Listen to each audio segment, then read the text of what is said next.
Assalamualaikum warahmatullahi wabarakatuh. Innal hamdalillah nahmaduhu wa nasta'inuhu wa nastaghfiruh wa na'udzu billahi min shururi anfusina wa min sayyiati a'malina. May yahdihillahu fala mudilla lahu wa may yudlil fala hadiyalah. Allahumma shalli wa sallim ala sayyidina Muhammadinil fatih lima ughliq wal khatim lima sabaq nasiril haqqi bil haqqi wal hadi ila siratikal mustaqim wa ala alihi wa sahbihi haqqa qadrihi wa miqdarihi al azim. Amma ba'd.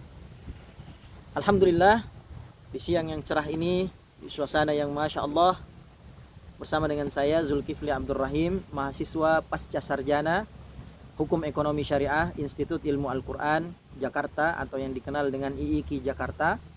Dalam hal ini, dalam video ini merupakan penugasan atau merupakan syarat untuk memenuhi tugas mata kuliah tafsir ayat-ayat muamalah yang dibimbing oleh guru kami, kiai kami, dan kami ucapkan terima kasih kepada beliau, Bapak Dr. Muhammad Sofyan Jauhari, yang telah mendorong kami untuk dan memotivasi kami untuk melaksanakan tugas ini, sehingga video ini, konten ini dapat pemirsa dengarkan dan dimanapun Anda berada, insya Allah dirahmati oleh Allah Subhanahu wa Ta'ala. Pemirsa yang insya Allah dimuliakan oleh Allah Subhanahu wa Ta'ala, pada siang hari ini atau pada konten yang kedua ini, kami akan membahas suatu judul ayat-ayat atau tafsir ayat-ayat muamalah dengan judul zakat, di mana zakat ini merupakan ibadah pensucian harta dan juga menegakkan keadilan sosial. Jika kita perhatikan dari semua ibadah-ibadah yang disyariatkan oleh Allah Subhanahu wa Ta'ala kepada kita dan ditinjau dari segi kemanfaatannya, di beberapa ibadah itu ada yang manfaatnya itu hanya dapat kita rasakan. Jadi yang ibadah saja yang merasakan manfaatnya. Contoh misalnya puasa, yang berpuasa merasakan manfaatnya. Namun orang lain mungkin tidak merasakan secara langsung manfaatnya, atau bahkan kadang tidak mengetahui kalau seseorang tersebut sedang berpuasa. Namun dalam ibadah lainnya ada beberapa ibadah atau sangat banyak ibadah yang Allah syariatkan, yang dimana ditinjau dari segi manfaatnya itu dirasakan oleh seseorang yang beribadah, yaitu tentunya mendapatkan pahala, dan juga dirasakan oleh orang banyak, dirasakan oleh sosial. Nah, diantara salah satunya yang disyariatkan oleh Allah Subhanahu wa Ta'ala adalah zakat ini. Pemirsa dimanapun Anda berada, dan semoga senantiasa mendapatkan taufik dan inayahnya dari Allah Subhanahu wa Ta'ala. Allah Subhanahu wa Ta'ala berfirman dalam surah Al-Baqarah ayat 267. Allah Subhanahu wa Ta'ala berfirman, "Ya ayyuhalladzina amanu anfiqu min thayyibati ma kasabtum wa mimma akhrajna lakum minal ard." Yang artinya, wahai orang-orang yang beriman, infakkanlah sebagian dari hasil usahamu yang baik-baik, min thayyibat, dan dari apa yang kamu keluarkan dari bumi untuk kamu. Quran surah Al-Baqarah ayat 267. Pemirsa dimanapun Anda berada, ayat ini tentunya sangat unik untuk kita pelajari, untuk kita tadabburi, untuk kita pelajari makna-maknanya, tafsir-tafsirnya, bahwa di dalam ayat ini tentunya ada banyak sekali pesan yang ingin Allah sampaikan kepada kita.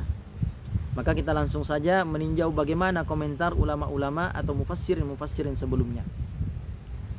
Makna umum ayat ini menegaskan bahwa zakat dan infak itu harus diambil dari harta yang halal dan berkualitas, thayyibat, bukan dari harta yang buruk atau bahkan tidak layak. Imam At-Tabari di dalam tafsirnya menyampaikan atau menuliskan bahwa yang dimaksud dengan at-thayyibat, yang baik-baik, itu adalah harta yang halal dan terbaik menurut kebiasaan manusia, bukan harta yang buruk atau seseorang sendiri enggan menerimanya. Dan Allah pun menjelaskan kepada kita untuk tidak memberikan sedekah, tidak memberikan zakat, tidak memberikan infak kepada orang lain, yang dimana barang itu saja kita tidak mau untuk memakainya, atau dimana makanan itu saja kita enggan untuk memakannya. Maka Allah Subhanahu wa Ta'ala sangat tegas dalam hal ini, menyampaikan bahwa ketika kita ingin berzakat, Maka seminimal-minimalnya ketika kita mengeluarkan zakat adalah sesuai dengan apa yang kita konsumsi setiap hari atau sesuai dengan apa yang kita pakai di setiap harinya. Sebagaimana kita ridho apabila orang lain memberikan kita barang tersebut dan kita akan mengkonsumsinya. Dan sebaik-baiknya adalah lebih baik daripada apa yang kita makan atau apa yang kita konsumsi dalam kehidupan sehari-hari kita. Pemirsa dimanapun Anda berada, dan Imam At-Tabari menegaskan bahwa kualitas harta zakat, kualitas harta infak yang dikeluarkan itu mencerminkan keimanan seseorang. Artinya semakin baik harta yang dizakatkan atau semakin baik sesuatu yang dikeluarkan oleh seseorang, itu menggambarkan kualitas keimanannya, bagaimana ia percaya dan yakin kepada Allah Subhanahu wa ta'ala. Pemirsa dimanapun Anda berada, selanjutnya ada komentar lain atau ada tafsir lain yang dapat kami bacakan di sini, tafsir dari Imam Ibnu Katsir. Beliau menuliskan dalam tafsirnya mengomentari ayat yang kami bacakan tadi di surah Al-Baqarah. Beliau mengatakan, Allah memerintahkan agar zakat dan sedekah dikeluarkan dari harta yang baik dan melarang bersedekah dengan harta yang buruk. Beliau memberikan penekanan bahwa perintah terhadap sesuatu atau al-amru lisyai', perintah terhadap sesuatu, an-nahyun bididdihi, larangan terhadap sebaliknya. Jadi ketika Allah memerintahkan Allah merintahkan keluarkanlah zakat daripada harta-harta yang baik, maka Imam Ibnu Katsir menekankan bahwa ketika Allah memerintahkan untuk berzakat dengan harta-harta yang baik, otomatis berarti Allah melarang seseorang mengeluarkan zakat dari harta-harta yang buruk atau harta-harta yang tidak sesuai. Karena Allah itu maha baik, Allah itu thayyib, dan Allah tidak menerima kecuali yang baik. Nah, dan Imam Ibnu Katsir dalam ayat ini juga mengutip hadis Rasulullah SAW sebagaimana yang tadi kami sampaikan, bahwa sesungguhnya Allah itu adalah maha baik dan Allah tidak menerima kecuali hanya yang baik. Pelajaran penting yang dapat diambil dari ayat ini, yang pertama adalah zakat itu harus berasal dari harta yang halal. Nah, karena ada juga yang baik tapi belum tentu halal. Jadi standar utamanya itu yang pertama adalah tentunya yang halal. Tidak mungkin kita mengeluarkan zakat daripada harta yang haram. Yang pertama halal, dan kalau sudah halal, yang kedua harus thayyib, yang bagus. Nah, selanjutnya tidak boleh mengeluarkan zakat dari harta yang rusak, yang jelek, atau yang tidak bernilai. Dan pelajaran selanjutnya yang dapat kita ambil daripada ayat ini adalah zakat itu adalah cerminan kejujuran dan ketakwaan kita kepada Allah Subhanahu wa ta'ala. Pemirsa dimanapun Anda berada, dalam surah lain, dalam ayat lain, Allah Subhanahu wa ta'ala berfirman, innamas sadaqatu lil fuqara'i wal masakini wal 'amilina 'alaiha wal mu'allafati qulubuhum wa fir riqabi wal gharimina wa fi sabilillahi wa ibnis sabil. Quran surah At-Taubah ayat 60. Yang artinya sesungguhnya zakat itu hanyalah untuk orang-orang fakir, untuk orang-orang miskin, amil zakat, para mu'allaf, dan untuk mereka yang dan untuk memerdekakan budak, orang-orang yang berutang atau terlilit utang, dan untuk orang-orang yang fi sabilillah di jalan Allah, dan orang-orang yang sedang dalam perjalanan. Pemirsa dimanapun Anda berada, ayat ini tentunya merupakan ayat yang merincikan kepada kita, setelah kita mengetahui bagaimana zakat itu harus dikeluarkan dengan harta yang baik-baik, dengan harta yang halal. Lalu ayat ini menjelaskan kepada kita bahwa zakat itu diberikan kepada orang-orang tertentu, karena memang zakat ini seperti yang kami sampaikan tadi, bahwa zakat ini merupakan ibadah sosial. Sebagaimana ibadah sosial atau sebagaimana praktik-praktik sosial yang dilakukan dalam masyarakat pada umumnya, bahwa target sosial ini harus tepat sasaran. Maka Allah Subhanahu wa ta'ala juga tentunya mendesain zakat ini atau memberikan panduan kepada kita mengenai zakat ini agar zakat ini juga tepat sasaran. Dan ayat ini sangat menjelaskan tentang bagaimana zakat ini dapat tepat sasaran. Pemirsa dimanapun Anda berada, makna umum ayat ini menyampaikan bahwa ada 8 golongan penerima zakat atau asnaf secara tegas dan mengikat yang sudah kami sebutkan tadi.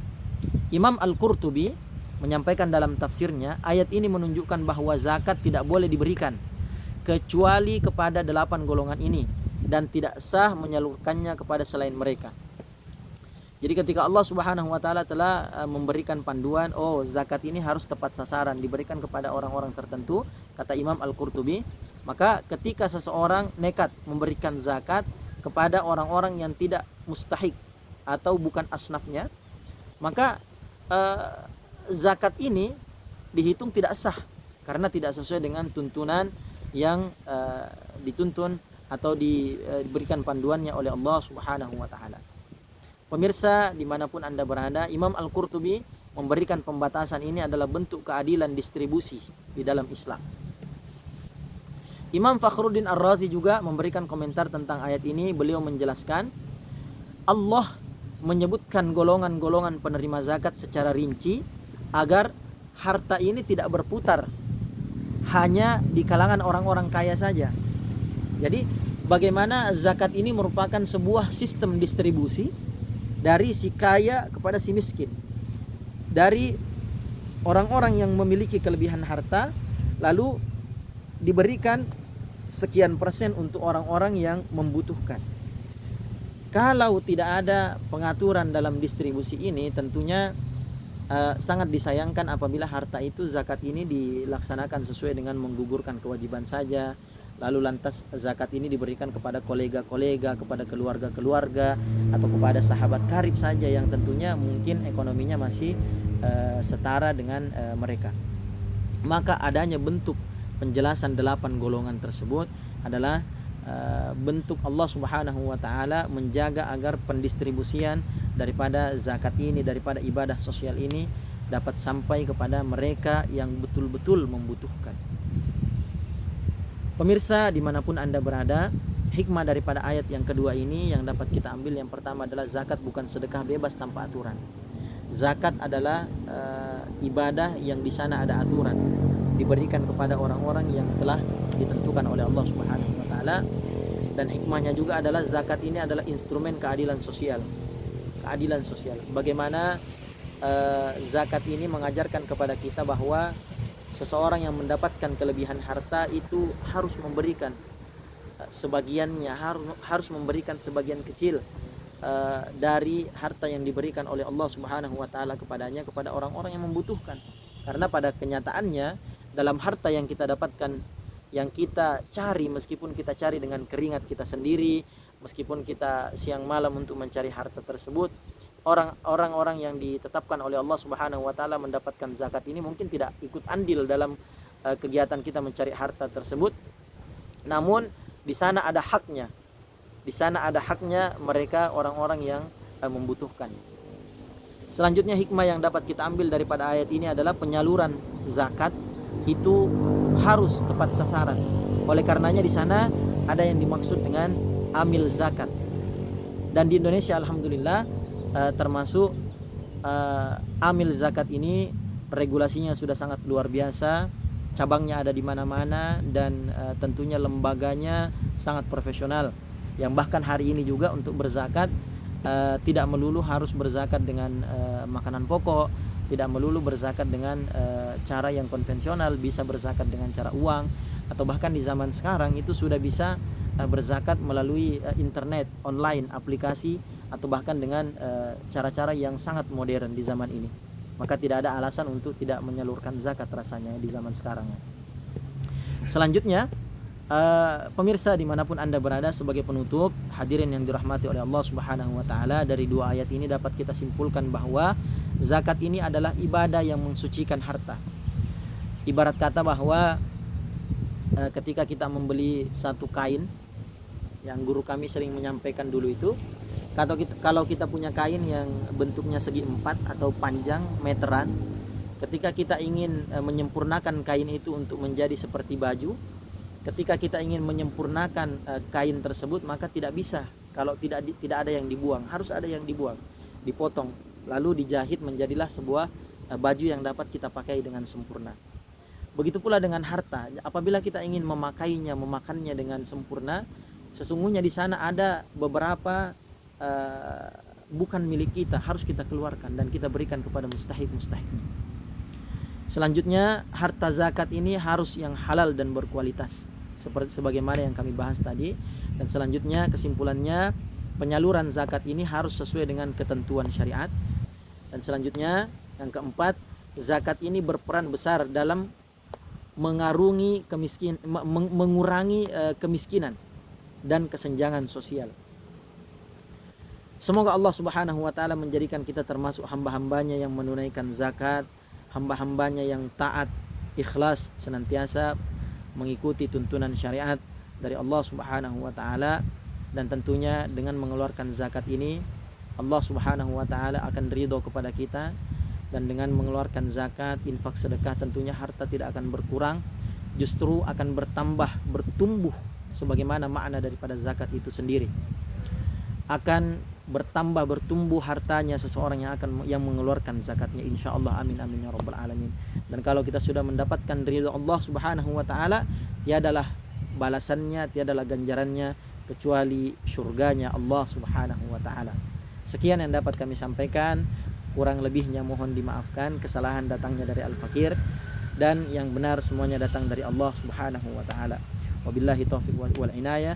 Wassalamualaikum warahmatullahi wabarakatuh. Salam hukum ekonomi syariah.